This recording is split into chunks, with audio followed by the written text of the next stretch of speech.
Je suis Robert Barouki, je suis professeur à la faculté de médecine de l'Université Paris-Cité et je dirige un laboratoire de l'INSERM impliqué en ce qu'on appelle la toxicologie environnementale. Donc ce qui m'intéresse, c'est d'étudier l'impact des polluants, des perturbateurs endocriniens, des polluants de l'air sur la santé humaine et les mécanismes d'action qui sont associés.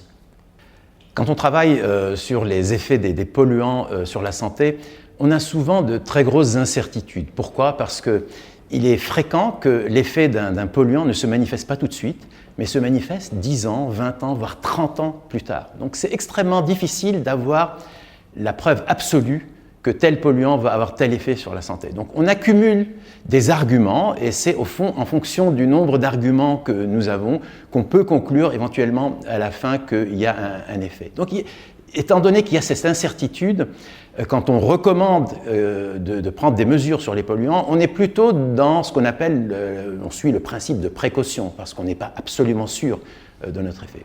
Et ce principe de précaution a souvent été présenté de manière soit favorable, soit très critiqué, mais dans notre cas, il est essentiel.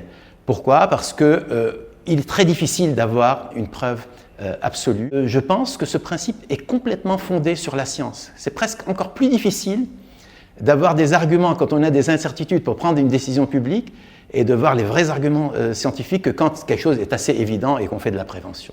Donc on doit s'appuyer sur la science, même si à la fin il y a de l'incertitude et on est dans le cadre du principe de précaution. L'union rationaliste, pour moi, c'est exactement ça. C'est un endroit où on peut essayer de favoriser la prise en compte de la science avec toute sa complexité, avec toutes ses incertitudes, dans la société et dans la décision publique, et en plus dans un domaine qui est le mien, qui est extrêmement sensible, où très vite on dit que quelque chose est gravissime, ou très vite, par contre, au contraire, on va négliger des effets qui sont par contre assez importants.